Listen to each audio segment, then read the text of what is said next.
Hi everybody, and welcome to another video analysis session with me, Coach Micah here, and we will look at Ryan. He's a 3.5 player, and specifically we're going to look at his forehand.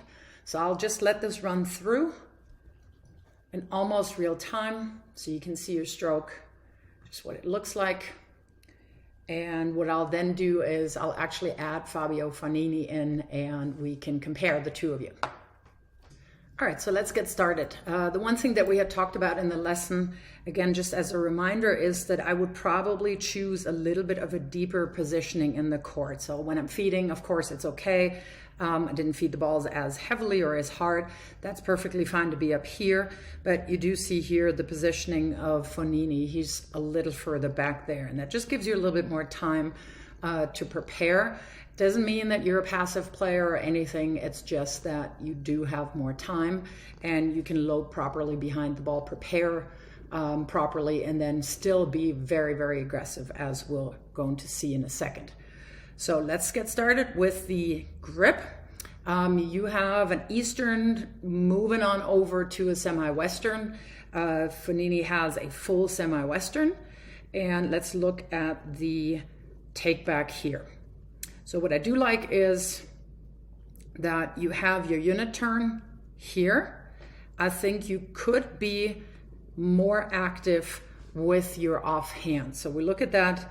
You see that the arm is almost completely extended here, and it's parallel to the baseline almost, or even actually a little further back. And again, that just helps with the deeper unit turn.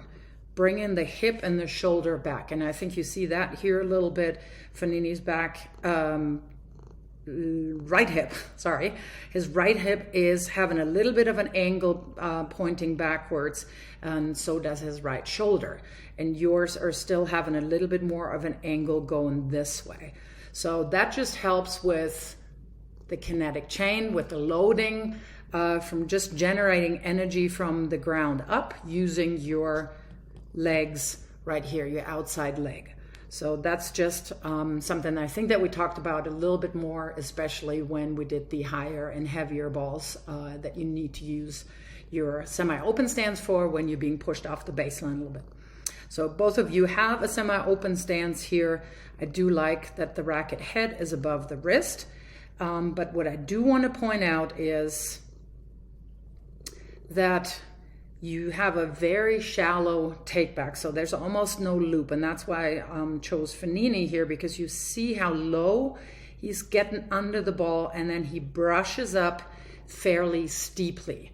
Whereas when we look at your video here, you have your take back, and it's just a little bit of a loop. So I would like to have a little bit more on that you're just getting under the ball a little bit more, and then you're managing to swing up steeper to contact point, and that just gives the ball an immediate lift, gets it up over the net, clears the net, and gives you immediately more depth. So let's look at Fognini here. So here's you're making contact, or he's making contact, and from contact point out, let's see where he's starting his swing. And he's swinging up to here. So when we're looking at your contact point, somewhere about there, we have that here. And then you see that it's a little bit more in that direction. So that's the one change that I would make on your forehand, or the two changes I would say. I would move back a little bit more and then just get a little lower of a loop. Also use your legs, again, as always, to get under the ball. Of course, if it's a higher ball like this one that you caught between hip and shoulder, perfect. You don't need to dip down as low, but you still want to work on really loading that outside foot, that back foot. All right, so we can see here, Fognini has all of his weight on his outside foot. So do you here, but his transfer is much more pronounced. So just stepping in a little bit more and getting that energy to go into the ball, and you can still brush up right? It doesn't mean that you're having to hit a very flat ball because your body weight comes forward. You can still use that energy that you're creating to brush up and get a lot more topspin and a lot more consistency on the ball. So let's look at the follow through then. That's good contact point, and you're rotating well over the ball, so you have that more circular motion, and you finish with your elbow up and away from your body. That's exactly what we need it to be.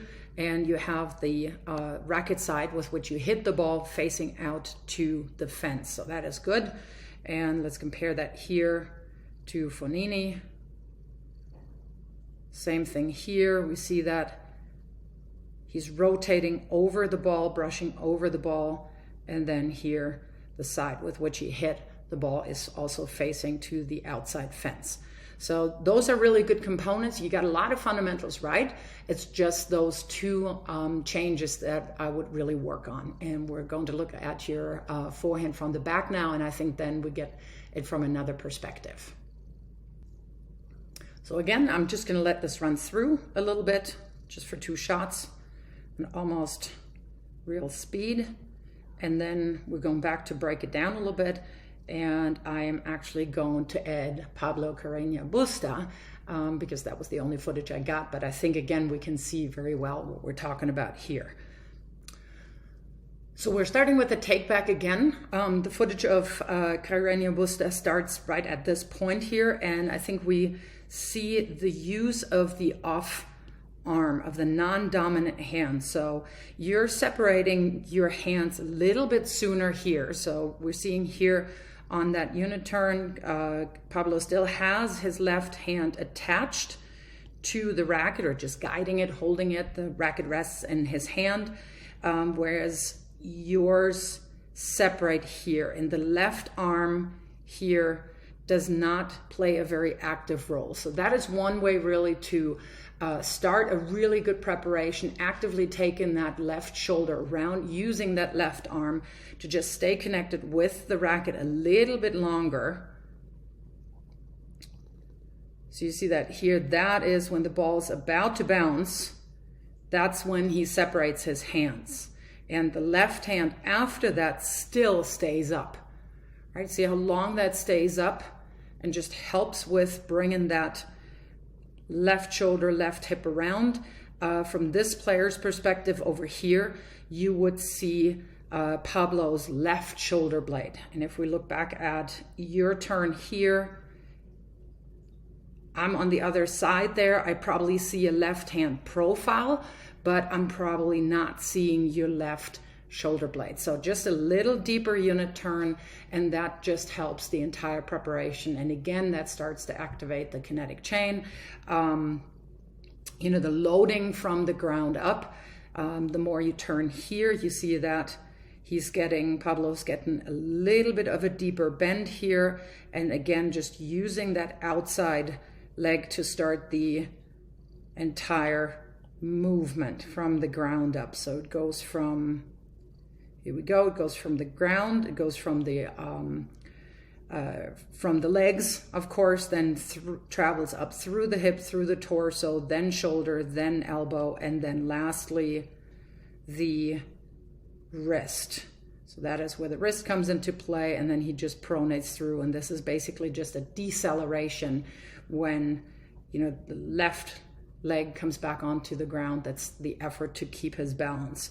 So on yours, we see the contact point, and there's not as much weight transfer going forward, right? You're almost not even having to rotate your right foot as a help for the deceleration effort. So that is something I think that you can gain a lot of stability on, or with that move. I'm again always careful with the power. I know everybody wants to hit harder forehands, but again, it doesn't matter how hard you can hit your forehand if you can't keep it in play.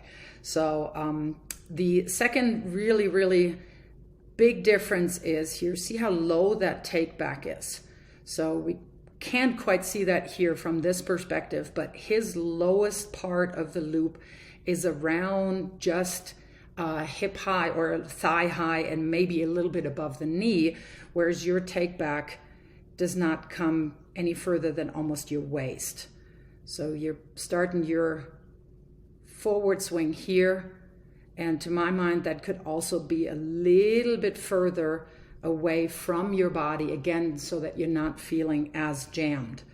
So take back here. I would love to have this entire arm come under the ball a little bit more, again, to create topspin, just better net clearance, and through better net clearance you immediately get better depth, and depth to my mind is really what hurts most players at your level the most, rather than hitting a flatter, shorter ball where they can actually use your power that you're giving them. So let's look at the fall through from the back here. You're rotating over the ball. That's good pronation of your arm, and you're using your left hand here to catch the ball. Perfectly fine, perfectly executed. And your fall through is a little higher, although not by much, but just coming around the shoulder, not necessarily around the neck here. On a regular rally ball, you will have different finishes. You can see finishes from anywhere over the hip, over chest, over shoulder, or even over your own, the hitting arm shoulder. It just really depends on what kind of ball you're striking. But when you're hitting a regular rally ground stroke ball, you're probably going to finish over around your shoulder or your biceps.